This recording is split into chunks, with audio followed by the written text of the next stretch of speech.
Hi everyone, I'm Gary Null. This is the Progressive Commentary Hour. Today the theme is the dark underbelly of the Great Reset, or as some would have us believe, we are now in the process of being absorbed into and transformed through the Fourth Industrial Revolution. My guest is Alison McDowell. Alison is a mother and an independent researcher currently investigating the background and specifics of the World Economic Forum strategies behind the Great Reset. She blogs about the intersection of race, technology, finance, and nature. Alison has a strong history in educational activism in opposition to high-stakes testing and the standardized curriculum. Her research later expanded into the military origins of educational technology, blockchain identity, and financing and global poverty management. Her website is wrenchinthegears.com. wrenchinthegears.com. Nice to have you with us today, Alison. Oh, thank you so much for having me on. Alison, in the coming months, I plan to do more programs than focus on what is being called the Great Reset in the Fourth Industrial Revolution that is being strategized and launched by the World Economic Forum and its enormous network of corporate and banking elites. Although this has been planned for many years, decades actually, the pandemic is now being manipulated, we believe, as an opportunity for this capitalist consortium to begin acting on it. I would argue that the birth of the Fourth Industrial Revolution can be traced back to the first Bush White House following two events. First was the collapse of the Soviet Union, which completely shifted the geopolitical landscape away from being defined by two military superpowers and opened the floodgates for corporate globalization. And by the way, especially cannibalizing whatever state assets the former Soviet Union had back in 1991. And they made some people oligarch billionaires. But a lot of money flowed out of the Soviet Union because of American capitalists going in there to exploit it. Also, I would say that the second event was the first Gulf War that brought the former military-controlled internet to the public. We might recall that it was journalists reporting from the war who were first given access to the internet to relay their reports. I make note of this because the Great Reset heavily relies upon all the advances in digitalized technology and data collection and artificial intelligence and robotics and 24/7 surveillance, real-time medical monitoring, wireless technology, and now 5G and 6G. Consequently, the entire bedrock, the foundation, the progenitor of the Great Reset is technological. It means to re-envision the current economic regime that is aligned with the financial opportunities that these new technologies offer. But I want you to kick this off, please. Despite many others starting to write about the Great Reset, you bring something completely novel that I do not find in any other person's mentioning.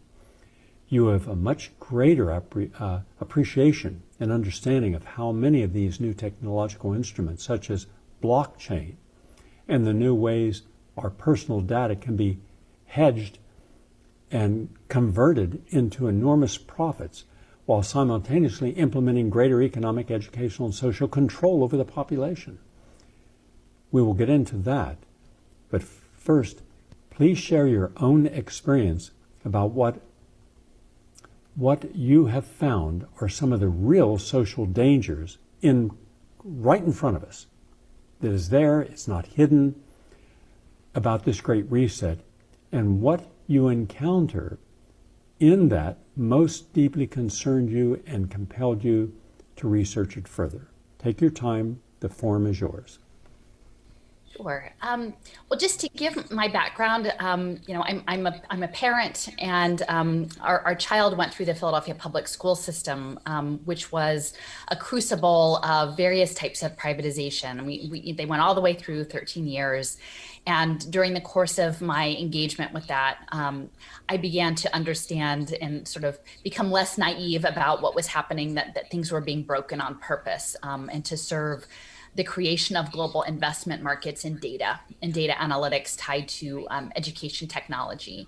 And you're very correct that it's important to understand these technologies as fundamentally militarized technologies, because I think many times we think of them that they're, very useful and fun and, help us do all these things, but fundamentally they are military technology. And I recommend often Yasha Levine's book, Surveillance Valley, which is a military history of the internet, particularly around cloud-based computing.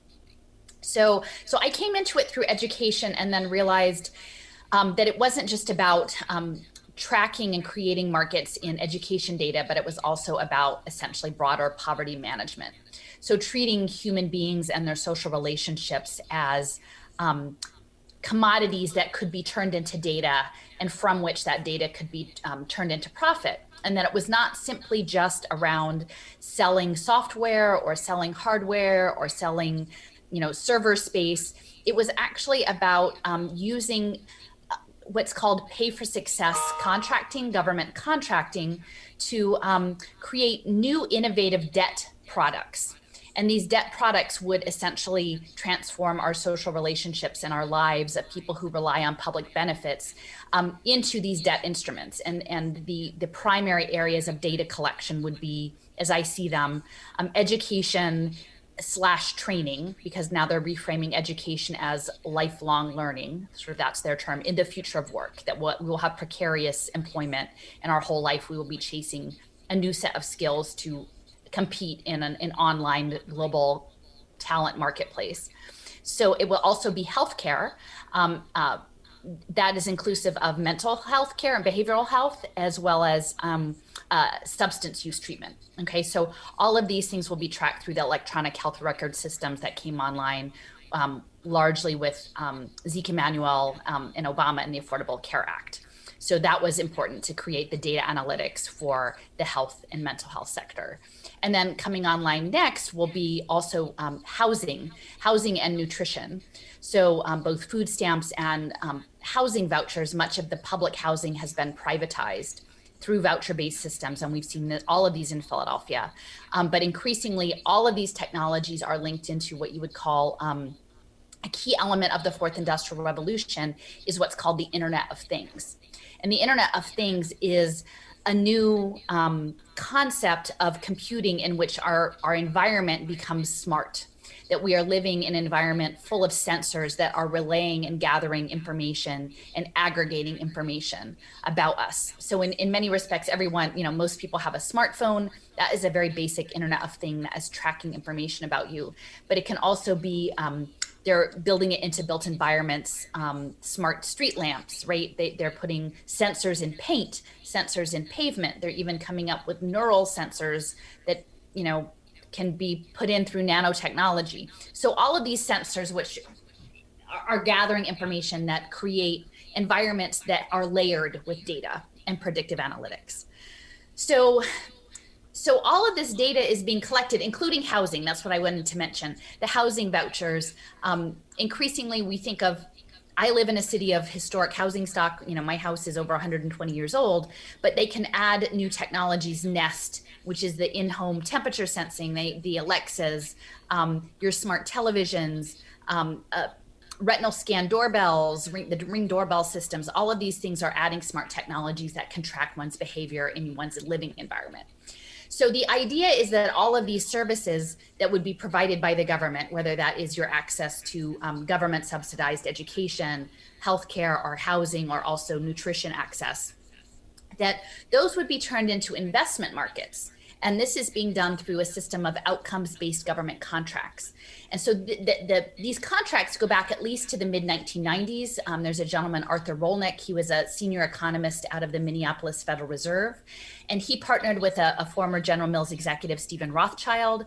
And they set up performance-based government contracting structures in the Twin Cities area. And and it sort of simmered there because they didn't have the technology in the mid 1990s, the cloud computing and the other things to really scale these government contracts tied to data analytics in the way that they would want.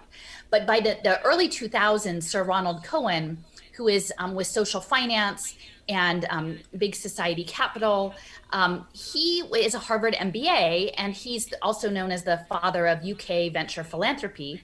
And he used these government contracts to create something called social impact bonds. And so essentially, he interwove within sort of the social support net of the United Kingdom these debt instruments, the first of which was tied to reincarceration, recidivism. It was at a place called the Peterborough Prison. And so they created this idea of essentially investment markets where they would establish a cost offset against a predicted future burden on the state. So if you can imagine, and the financiers are really clever about really just making up rules of games. So it may not fully make sense, but if you imagine that the way they crashed the last global economic with that, the mortgage, the asset-backed securities and the mortgages, that was debt tied to real estate. The next set of debt will be tied against human capital, human beings and their future potential, earning potential. So they're securitizing people is what's happening. And the way in which they're doing that is that they would calculate your predicted burden against needing training, needing housing, needing food assistance, needing behavioral health, that being involved in the judicial system, which of course the prison industrial complex is a huge cost offset. And then they would say, if we can preemptively fix you from the burden we've predicted you will be, sometimes multiple burdens, we'll put a price on how much we were expecting you're going to cost the public coffers. And then we will preemptively fix you with our evidence-based solution that our handy-dandy nonprofit or faith community provider will issue, and it will collect all sorts of data on you. And then we will use that data to justify, because the solution we're using to fix you isn't as expensive as letting you be broken. Right. So there's a lesser cost set up against a much larger projected cost. And then there's a gap between those two. And these government contracts will negotiate a space in that gap to be the profit center for the investors. And so these investors, there have been pilot programs set up all around the world, largely in sort of, the colonial centers. I mean, the United Kingdom, Canada, the US, and Australia, among other spaces. And they've created these social impact bonds now called Pay for Success Finance. And they have pilots and things like pre-K, things around prison, job training, substance use, mental health, and they've piloted them. And they're in a position now that they want to bring these to scale, because these global debt markets only work if they can happen at a massive level, right? The asset-backed securities on the mortgages only worked when they were happening at a massive level. And they haven't been able to scale them yet, because what they actually need on this is to create the cost offset, to do the predictive profiling, and to legitimize these deals, which are fully illegitimate. I mean, don't make any mistake. The programs that they're advancing are in many ways fully fictitious. But if Goldman Sachs and JP Morgan and UBS and the Vatican and everyone agrees to play this game, the game will go on, right? So there's vast amounts of money poured into this, but what they need is a digital identity system, because they can't pretend that if they provided your child pre-K services, that they didn't need special education if the pre-K data doesn't touch the K-12 education data. They can't say that they prevented a youth from being incarcerated or being drug addicted if the education data doesn't touch the mental health and behavioral health data. So they need these very large data lakes that will be interoperable. The gold for them is interoperable data. And that is coming through what's called a digital identity system, likely run on blockchain, but it doesn't necessarily have to be. And the World Wide Web Consortium has been working on creating these digital identity systems in concert with the push for electronic government and digital government. I did some research to discover that it was first hypothesized back in 1991 as a cryptographic secured chain of blocks, but was later fully established as a model in 2008 by a person connected with the online Bitcoin currency who went by the fake name of Satoshi Nakamoto. But now, unbeknownst to the vast majority of Americans, blockchain is creeping into many areas of our lives, such as in the educational system, the health system. So you're going to have to, when you make a statement, understand something. You're so familiar with this. You have such a depth of scholarship that you're rattling off information a mile a minute, and 90% of that's not going to be understood by the average person unless you stop and say, here's how this will affect you, or has already. The structure is the privatization of the entire social welfare system as a private investment market. People need to understand that, okay? Everything will become privatized through public-private partnerships, and it will be framed as progressive, right? Right now, the people who are most advancing this program are people, Democrats, liberals, and people on the left, right? So it's a trap, and they don't understand that it's a trap, okay? So they are privatizing the entire social welfare system. It is based on data analytics and predictive profiling that is tied into the data that you will create interacting both in smart environments and with the government, okay? So that's very important to understand as well. It's important to understand the cost offsets, okay? And that's where the profit lies, because many people don't understand how it works. These deals have to exist so that not the profit isn't in the impact market, the slice that the investors are getting to when they hit the performance contracts. What's actually going to be happening is that they're going to securitize all of that debt, and then the hedge funds are going to gamble on people's lives. Okay, so the money isn't in the contracts, but the hedge funds do not have a game to play until the contracts are in place.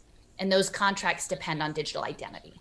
Okay, so the digital identity system that may very well be on blockchain, it may not be in the first round, but that is the goal, is to put all of your interactions in your life on a permanent ledger.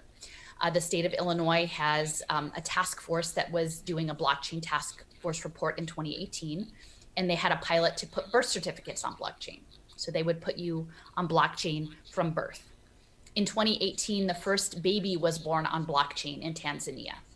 These systems have been piloted through the so-called humanitarian aid and the development aid systems, both in the UK and the US. So the woman who gave birth, she was given a blockchain identity. Her unborn child was given a blockchain identity. And the way in which they access the healthcare system for their prenatal care was tied to blockchain. And that was being set up as an impact market. And her compliance with the protocol for healthcare was that there were tokenized behaviors on blockchain that she could redeem for something. They give an example like an umbrella. You could earn through your good behavior to the system, you could earn a token, for some shit. It's script, right? And so what I'm saying is that we need to think, these are real examples that are taking place. These are the pilots. I am all for women having access to quality prenatal care, right? I think that it shouldn't be a global investment market. And I think that if you are a Black woman in Africa relying on certain medical systems that were backed by global pharma, you might have some concerns if you were required to not be able to make your own decisions about your own health choices and that you were being pushed and tracked on blockchain. I think that there's some really legitimate issues regarding who is in control of the health systems and where does our sort of free choice about our own health decisions come into play. So that is another one of these examples. But the blockchain identity is going to be, right now it's optional, right? If you are a refugee, they will give you a blockchain identity. Maybe if you need to access the free community college program that's happening in Dallas and Tulsa, then you get a blockchain transcript. They set you up on blockchain. But that's not everybody, right? And for these markets to scale, they need everybody on blockchain. They need to make everyone be on blockchain. And that is why the pandemic situation is so valuable to them, because under threat of national security, they can require people to have a health passport to confirm your health status. In terms of your mobility or access to employment or access to education. And at this point, then it becomes not optional, right? They can compel someone to be on blockchain, where before that you couldn't compel people to be on blockchain. So that's what's coming with the Common Pass project. That is a project of the Rockefeller Foundation and the World Economic Forum. The mobility pass is being piloted at Heathrow Airport, tied to air travel. And that is getting some play. People are paying attention to that. But the two other products that are tied to that are, there's a product around access to employment and your employment and your education, and then there's another one that's tied to real-time bio data, right? So there's 3 products there. They're only right now talking about the very limited one about airport travel. So these biometric identities are what's needed for the financial markets. Okay, well, look how easy it is to get all the information they need. Right now on people's cell phones, the most common way of opening your phone is with your thumbprint. So that means they have everyone's fingerprints. That then ties into a database. They have the cell phones can take photographs, can record you, so now they can have all of your voice and all of your facial features.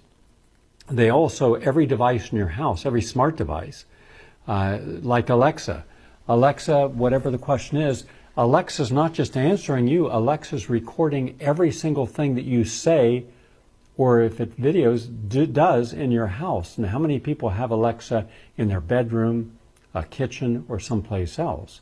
So every single thing you think or do during a day that you express by writing, calling, or even a conversation of privacy in your own home is now on a data system. Once all that data is collected at every level, even your cars, even in my own car, which is a small little car, they wanted to put a new update, and I said no.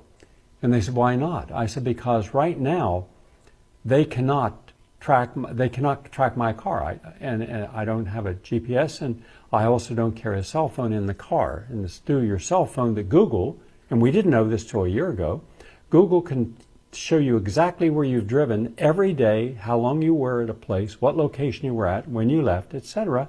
And then they can record everything you say in a car. So, and now this new system, which says it's upgrading it, no, it can take over your car for you. It gives them greater access to knowing what you're saying, what you're doing, who you're with.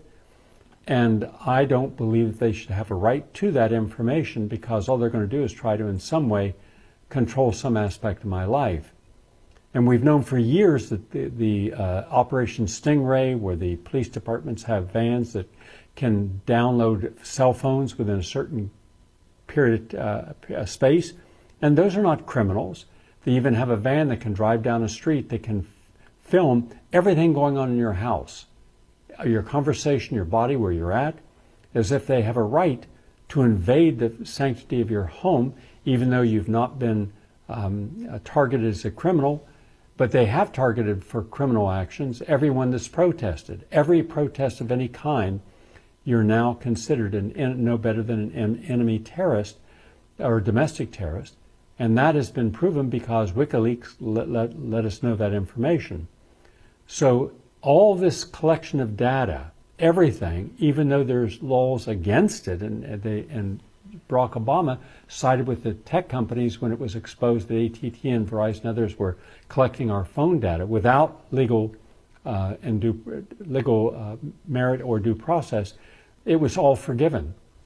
So what does that tell you about where they're going with all this information, and how do they profit from all this? Well, you're right about Obama. So much of the social impact investing program was developed under his administration, and the Social Innovation Fund and partnerships with third sector capital partners to get these pilots. And this was coming through, esteemed universities through Harvard Kennedy School and Georgetown and Stanford and Wharton, where I am in Philadelphia. So the academic, the higher education elite are all part of enabling the research and the equations for these human capital bond markets that are being set up. It's important to know that I guess you're based in New York. So Google or Alphabet has both their smart city division, Sidewalk Labs, which is at what is the name at the end of the High Line? The Hudson Yards. Sidewalk Labs is based in Hudson Yards.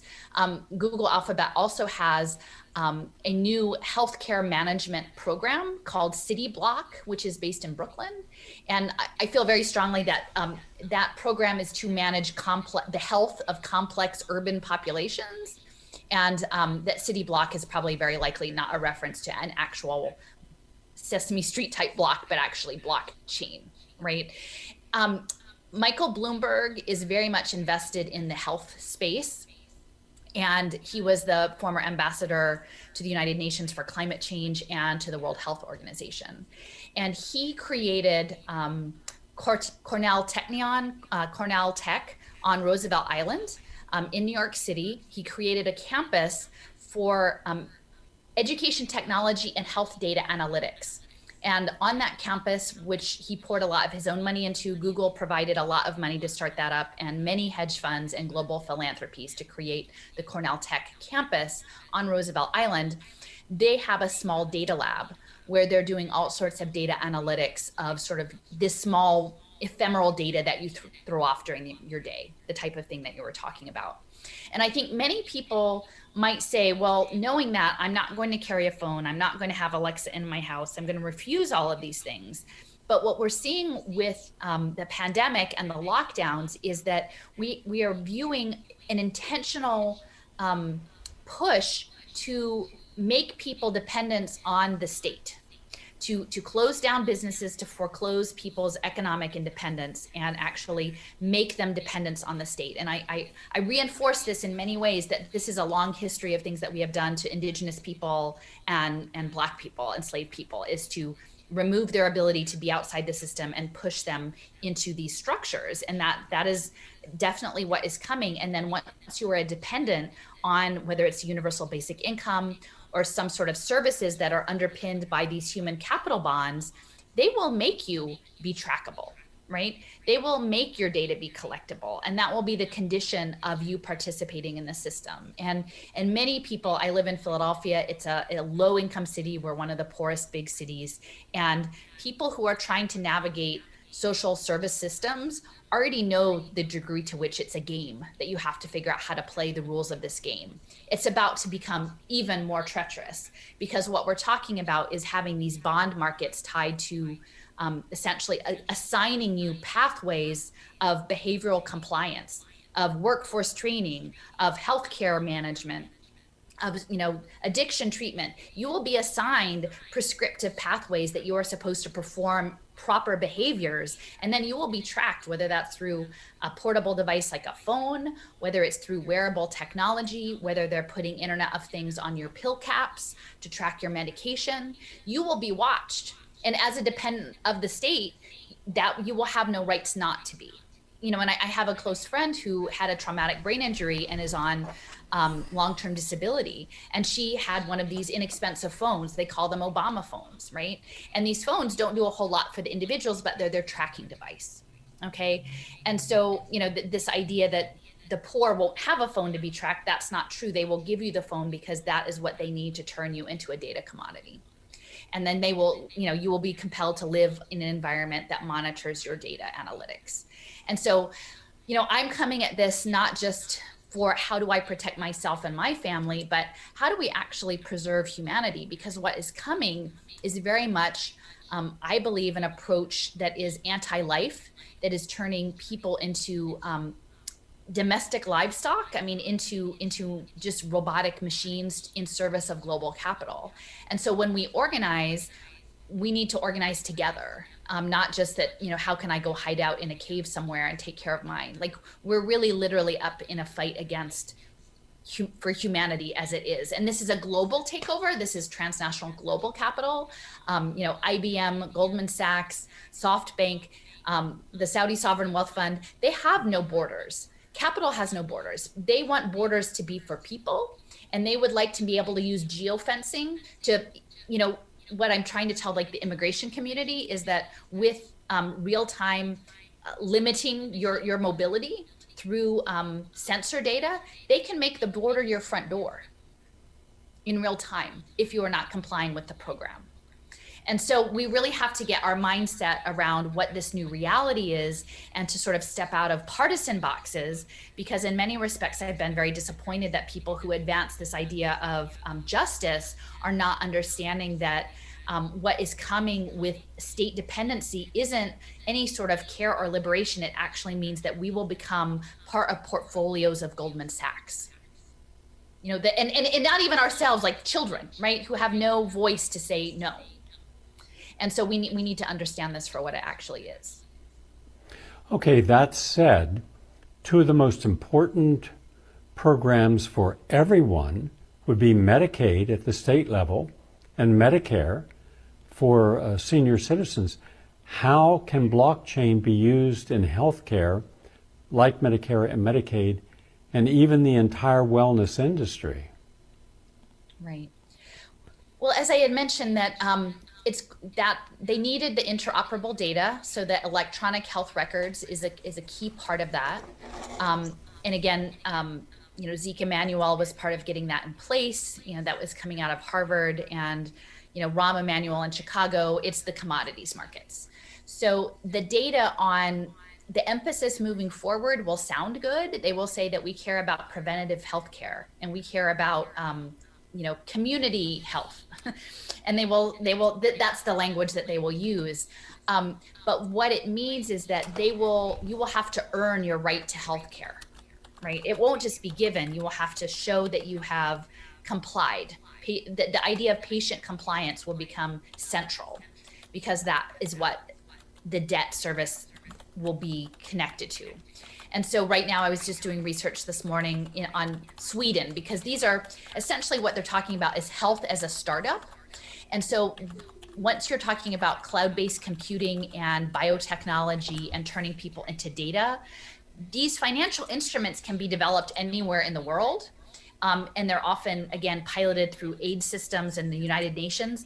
Once they have the software pilot, it can be uploaded anywhere, right? It could be uploaded from Brazil to Canada to Australia. It's ephemeral. So we're not safe just because something feels far away. So this first health impact bond in Sweden, which has socialized medicine, was around diabetes prevention, okay?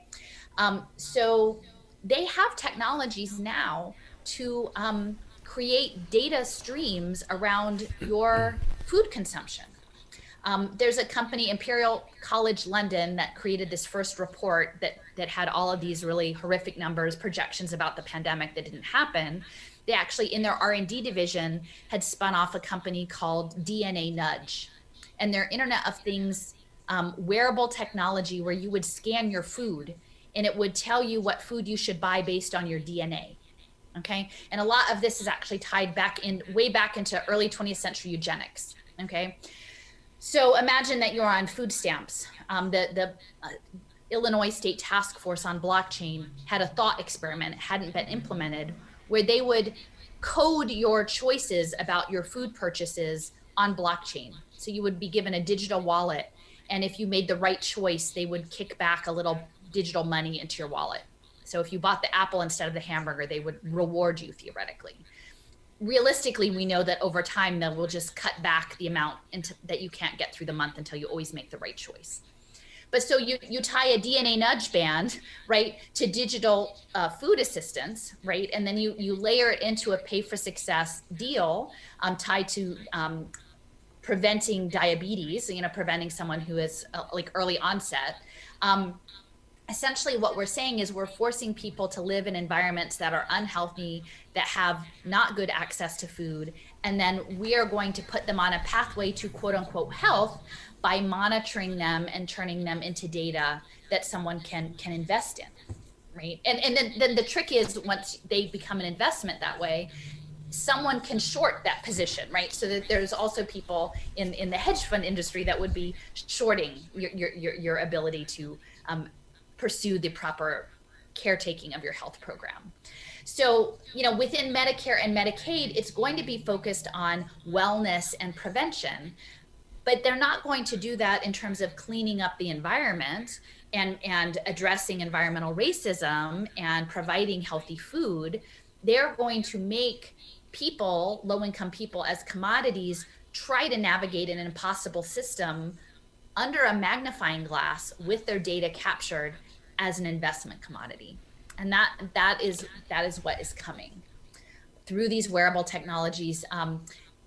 It hasn't fully manifested yet, but you can see in Australia, there was a journalist who was writing that that you should have to walk for the dole. She had an op-ed that you should have to walk for the dole. So your phone or your wearable technology would track you if you were getting public assistance, that you'd walked enough, right? And I work in a public park setting. All that would take would be to put a QR code on the entry sign, right? And that you would have to check in order to qualify for your prescription medications or your diabetic socks or whatever, like that you would have to show that you had done your part, for the system. Even though realistically, many poor people are trying to navigate daily crises that make it almost impossible just to get day to day, let alone get ahead. I don't know, does that help?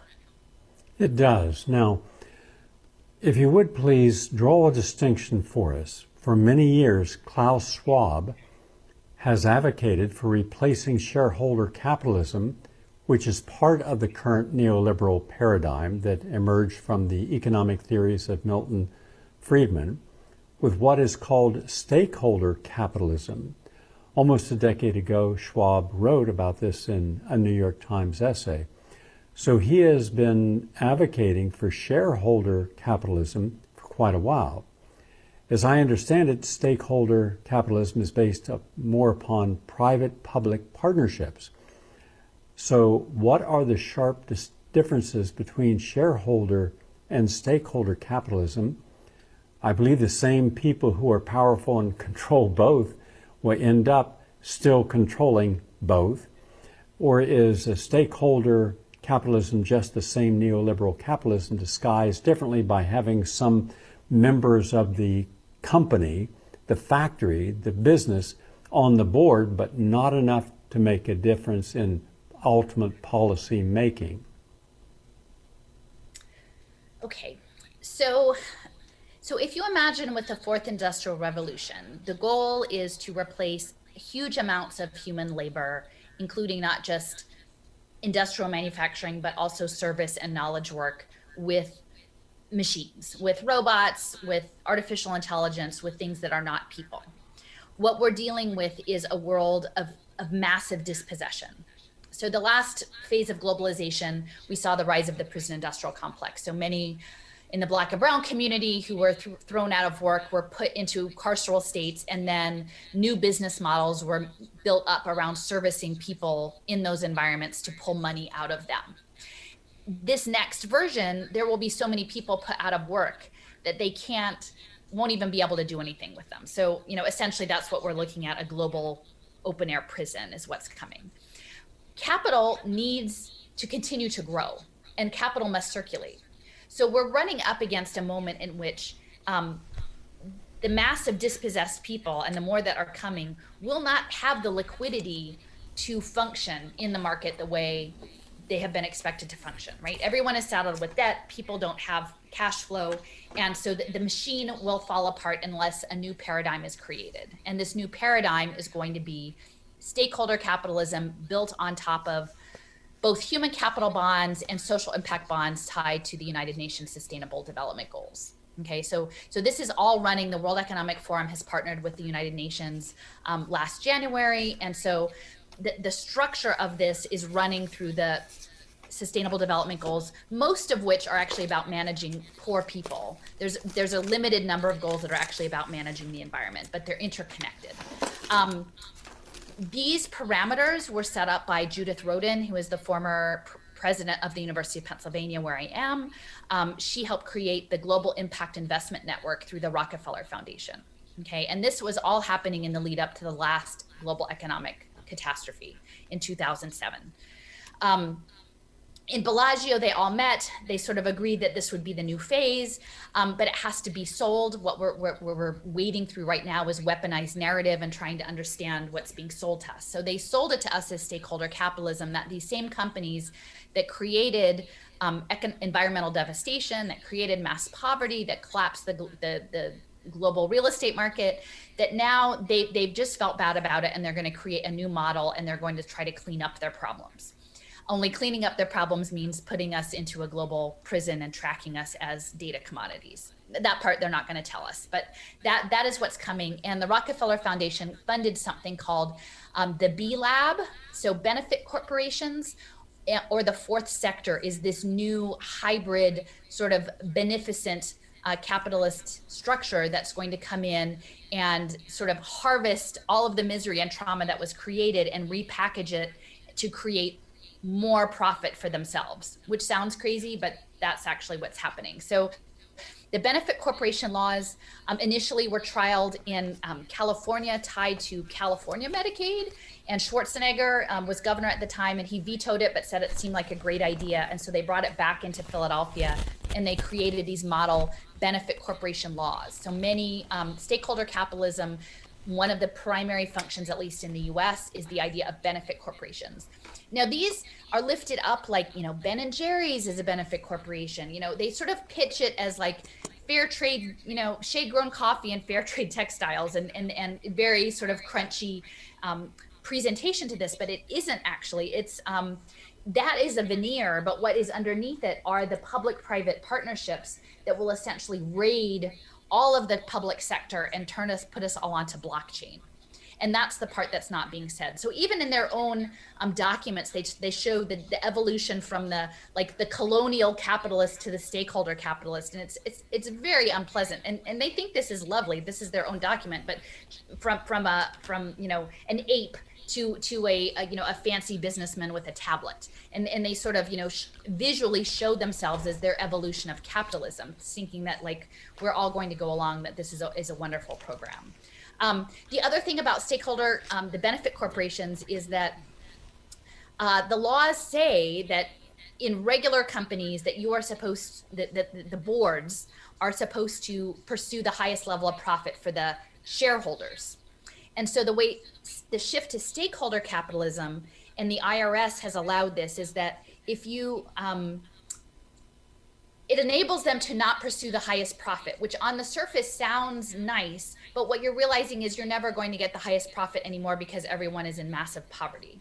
So it's sort of a gentle way of shielding boards of directors from accountability under the guise of benevolence. That these shareholder capitalists, that they're the good guys because they care about you. They care about you enough to put you into a pay for success finance deal and put your toddler on a surveillance play table.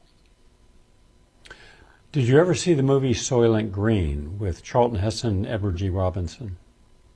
I haven't. I've heard of it, but there's an interesting scene. It's very dystopian, and Charlton Heston plays a detective, and there's a murder of a wealthy person. He goes into the apartment, and what he notices that there's a jar of jam, and he takes it. He takes some other food and takes it back to Edward G. Robinson, who is called the Book, because he's the one who has the knowledge and researches stuff. In any case, Edward G. Robinson, begins to cry that night when they actually have some real food, and he says he remembers when he was younger, you could have meals, you could have fruits and vegetables. Now just the rich have this. And at the end of the program, all the Soylent Green was actually people who had chosen to go in, and they would take a drink, and before the drink killed them, they would be able to watch scenes of nature, and any scene they wanted. And it showed this, and then boom, lights go out, they shoot it down into a vat and become Soylent Green. That was the movie. But always it's the same. How then will the wealthy people and the professional class, who are upper middle class wealthy, lawyers, doctors, engineers, scientists, how will they be able to be affected, the very rich affected, the super rich affected, we have different classes of rich, versus the poor working class or the existing working class and the poor class? Well, the billionaire class, they've already staked out their, places in their giant ranches or their private islands. And I mean, I think we saw there was some stuff going around early on in the pandemic, like, look, these 60 CEOs all quit this past year and like walked away. So, you know, they knew what was going to be unfolding. So I think the people with the most resources, they're off grid. They're not part of the internet of bodies. They're not going to be subject to this. You know, even if everyone gets a digital identity, if you're not reliant on the public system, you can just keep your data locked up on blockchain and you don't have to show it to anyone, right? And the reality is that if you are reliant on a public benefit service, then your data will be available to be queried for impact markets. And that's just the way it's going to go. I think a lot more of the professional class are going to be lumped in with the working poor and with people who are doing precariat micro work through haptic telepresence labor assigned by AI, because the fourth industrial revolution is going that direction if we don't refuse it. And I think we still can, because I think actually if people understood what the fourth industrial revolution meant, your child was going to be taught by an algorithm, by an avatar, by a synthetic person, that your elders are going to be cared for by, you know, someone on a tablet, that, you know, we're only going to ever get telemedicine or, you know, nanotechnology pills were going to take care of our needs. We're social creatures, and most people would refuse that. But they're not, they're being sold a bill of goods that it's some beautiful future. But the rich won't have to be, you know, if they're on blockchain, they won't have to share their data. Everyone else will be profiled. And what I want to emphasize is that the smart cities run on blockchain smart contracts, these Ethereum smart contracts. It's a contracting system, and you had mentioned that early on about the ledgers. It's a decentralized digital ledger. Just like the slave trade grew off of double entry bookkeeping and the doctrine of discovery that was advanced, you know, through the Catholic Church, we're now, the blockchain is the next ledger, the next permanent record. And so for a while, at least, really the accountants and the lawyers will be busy, and the coders writing all of these codes. They actually have to code this world into being. It's not fully realized. And the push for STEM education, science, technology, engineering, and math for children, so that they don't know anything about literature or art, is so that they can make them build the virtual world. Capitalism is going into the virtual world, and that is the only way that it can continue expanding on a planet of finite resources. And that's what the left doesn't get, is that the capitalism isn't falling apart, it's expanding into the virtual realm, and it's a militarized space that it is being expanded into. So okay, I'd like again, let me add something to this, and then I'd like you to respond to it. We just saw something that's important. For the first time, the major media reported that Hunter Biden was under investigation by the Department of Justice, the FBI, for tax problems with all the millions upon millions of dollars he made. But this has been going on for more than 2 years. What we did not have any of the mainstream platforms such as Google, Facebook, none of them mentioned, or Wikipedia, none of them were mentioning Hunter Biden's and his father, Joe Biden, the vice president, financial dealings. And then when the New York Post came up with a story about a whistleblower, in fact, it was Hunter Biden's business partner, the man who actually ran Hunter Biden's companies, came forward and told the truth on Tucker Carlson that Joe Biden was opening the door for his son and then got a 10% kickback, and that's and that this man was there at the meetings. So Joe Biden said and misinformed the public, oh, I had no knowledge of what my son's business dealings.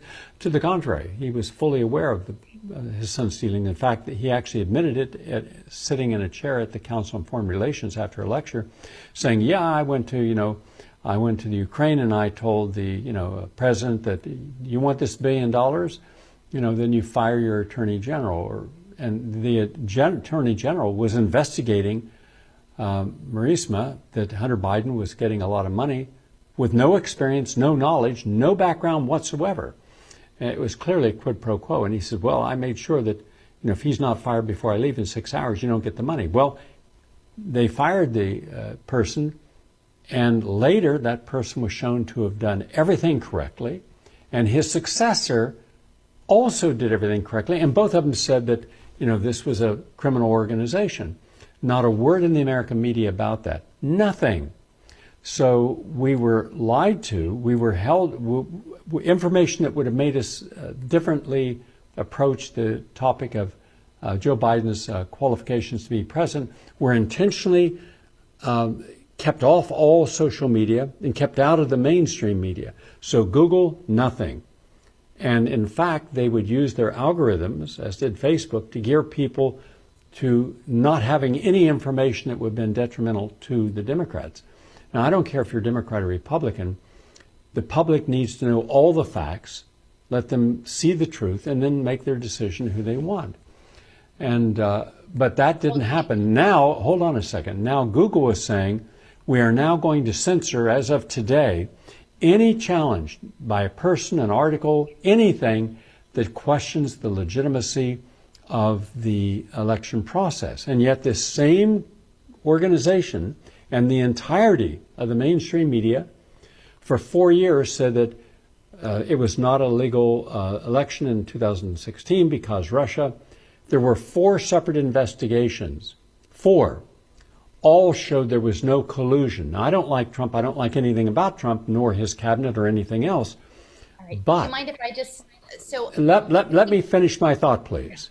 All right? So now what you have is you have mainstream websites that are instrumental in collecting data and deciding what you're allowed to know, what you're not allowed to know, lying to us for 4 years. And now they control everything. But now that Joe Biden is going to be the next president, now they let this out. Now, would this have changed people's minds? Would there have been a different outcome in the election? I don't know. I'm told there would have been about a 5% difference going to Trump instead of Biden. That meant that the people who really controlled that election was the deep state in the form of Google and Facebook and Wikipedia, et cetera, and Twitter, and the censorship, because now everybody's saying the truth. Now, Glenn Greenwald told the truth. Chris Hedges told the truth. Max Blumenthal told the truth.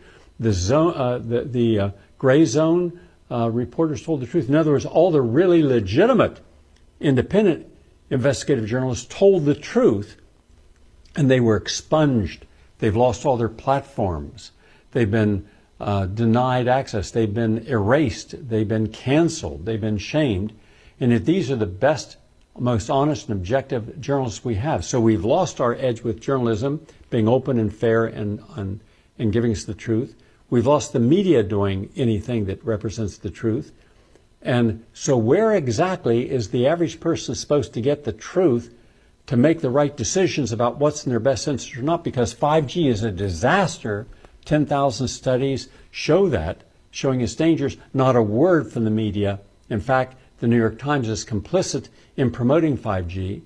They haven't shown us what's wrong with glyphosate. It took Robert F. Kennedy Jr. and some other attorneys to show us that. In fact, everything that's wrong, you won't hear a word from the mainstream media or the government or the social platforms. My question then is, where are people who are already very vulnerable to being motivated by fear? Where are they supposed to get the truth to pull away from all this? Well, it's a challenge. I will just say regarding the election, I've written a lot about Davos because I think that's where the power is, and what's unfolding is fully bipartisan. I just want to emphasize that. And I think in many respects, the whole Trump presidency and the Democratic response to it has been meant to drive people farther and deeper into their partisan positions so that they're fighting one another and not actually looking at the World Economic Forum and who's the global capital, which is the problem. And many folks are saying what's happening is socialist or communist. It's absolutely not. This is happening through transnational global capital. And that's where we need to look, and it is global. Much of it based in New York and in Silicon Valley and the militarized aspect of that, but it's a global thing, and no one's going to vote that out. So that needs to be very clear. Ivanka Trump was in Davos this January with Mark Benioff on a panel about reskilling. So they all know what's going on, and they're not going to tell you, and they would like for you to actually fight each other than actually look at the structure that is being rolled out. Okay, Solutions Journalism. And your website, AllisonMcDowell, McDowell is my guest. Her website is wrenchinthegears.com. Thank you very much, Alice, for a very informed hour. Thank you all for listening. I'm Gary Null. Have a nice day.